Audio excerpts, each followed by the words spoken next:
Students, welcome back in BBVN online class. हमारा chapter part 12 इसकी करेंगे प्रश्नोत्तर। पार्ट 12 स्वतंत्रता की ओर। हमने इस पार्ट में पढ़ा कि गांधी जी के बारे में बताया गया है। गांधी जी हमारे देश को स्वतंत्र कराना चाहते थे, लेकिन वह सत्य के मार्ग पे, अहिंसा के मार्ग पे चलकर और असहयोग आंदोलन द्वारा हमारे देश को आज़ाद कराना चाहते थे। उनके आश्रम में जितने भी लोग थे वो उनके कार्य में हमेशा सहयोग करते थे और आश्रम में रहने वाले लोगों को अपना कार्य खुद ही करना होता था। सब अपना अपना कार्य करते थे, जैसे साफ़ सफाई करना, खाना बनाना, अपने कपड़े धोना, पानी भरना, सारे काम खुद करते थे। वहाँ पे आश्रम में एक छोटा बच्चा बिन्नी था, धनी था, जो अपनी बकरी बिन्नी की देखभाल करता था। यानी कि वो भी काम करता था। सिर्फ 9 साल का बच्चा था, लेकिन उसे भी काम करना था। किसकी देखभाल करना था उसको? बिन्नी की देखभाल करना था। और उसे हमेशा यह भी रहता था कि जो आश्रम में लोग रहते हैं वो गांधी जी के कमरे में बैठे रहते हैं, किस तरह से बातें करते हैं, जिस तरह से गंभीर मुद्रा में वो लोग बातें करते थे, तो उसे ये लगता था कि ये जरूर कोई ना कोई योजना बना रहे हैं, लेकिन उसे नहीं बताई जा रही है कि क्या योजना बनाई जा रही है। अब बच्चा है, उसको कौतूहल होता था कि मैं भी जानूं, समझूं किस बात की योजना बनाई जा रही है। उसे जब पता चला कि गांधी जी यात्रा पे जा रहे हैं, तो उसने भी उस यात्रा में सहयोग करने की कोशिश की और सभी से पूछा कि मैं भी चल सकता हूँ, मैं भी चल सकता हूँ। तो उसे गांधी जी ने मना कर दिया और उसे क्या काम दिया था? बिन्नी की देखभाल करने का काम दिया था। अर्थात इस चैप्टर में हमने गांधी जी की बहुत सी खूबियों के बारे में पढ़ा है कि वे देश को आज़ादी दिलाना चाहते थे। वो अहिंसक थे, हिंसक नहीं थे बिल्कुल भी। वे अंग्रेज़ों की नीतियों में असहयोग करते थे, अंग्रेज़ों का विरोध करते थे, लेकिन उन्हें हिंसा पसंद नहीं थी। और उनमें एक ये भी थी कि वो छोटे से बच्चे की भी बात को ध्यान से सुनते थे और उसे महत्व देते थे।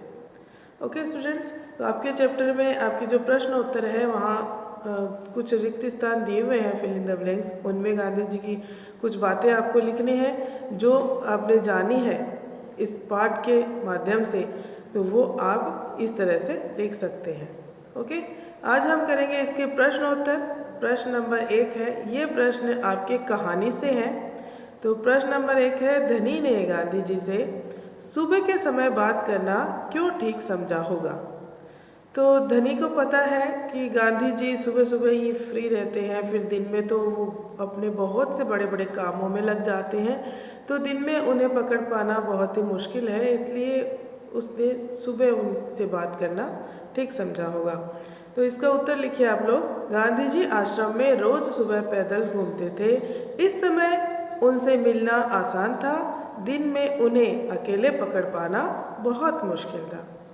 ओके, और धनी का साथ कोई नहीं दे रहा था, क्योंकि उसे कोई नहीं चाहता था कि इतना छोटा बच्चा 1 महीने तक पैदल यात्रा पे चले, इसलिए।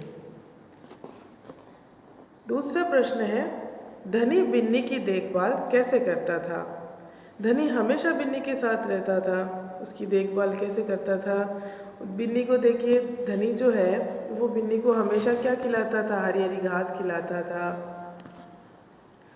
और उसके बर्तन में पानी डालता था, उसे आश्रम में घुमाता भी था और उससे बातें भी करता था। आश्रम में घुमाता था, आश्रम में जो भी क्यारियाँ लगी हुई थी, सब्जियों की क्यारियाँ वगैरह, घास की, वहाँ पे भी उसे ले जाता था। तो वो कभी कभी बिन्नी कुछ हरी सब्जियाँ भी खा लेती थी, पालक वगैरह।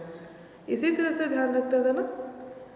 तो इसका उत्तर आप लिखेंगे, बिन्नी को हरी हरी घास खिलाता था, उसके बर्तन में पानी डालता था, उसे आश्रम में घुमाता और उससे बातें करता था।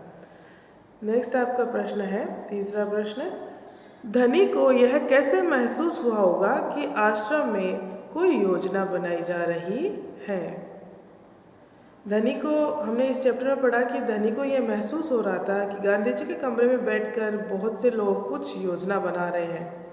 तो यह उसको कैसे महसूस हुआ होगा? इस चीज़ का आभास उसे कैसे हुआ होगा? इसका उत्तर है, गांधी जी के कमरे में लोगों की गंभीर मुद्रा में बातें, लोग एकदम बिल्कुल गंभीर, कुछ हम काम की बातें करते हैं तो हमेशा गंभीर हो जाते हैं। हंसी मजाक की मुद्राएं यानी हमारे जो भाव हैं, चेहरे के भाव हैं, वो हंसी मजाक के नहीं रहते हैं। उस वक्त हम बिल्कुल सीरियस रहते हैं कुछ काम की बातें करते वक्त। तो इसी तरह से गांधी जी के कमरे के अंदर जो लोग थे वो गंभीर मुद्रा में बातें कर रहे और सलाह मशवरा करते हुए देखकर धनी को ऐसा लगा होगा कि वे कोई ना कोई योजना जरूर बना रहे हैं। ओके स्टूडेंट्स, ये 3 प्रश्न हैं जो आपको अपनी उत्तर पुस्तिका में करने हैं। सुंदर सुंदर हैंडराइटिंग में करेंगे और इनको लर्न भी करेंगे करने के बाद। और करने के बाद आप मुझे फ़ोटो खींच के ज़रूर भेजा करें ताकि मुझे पता चल जाए आप कैसी हैंडराइटिंग लिख रहे हैं, क्या गलतियाँ कर रहे हैं। Okay students, thank you.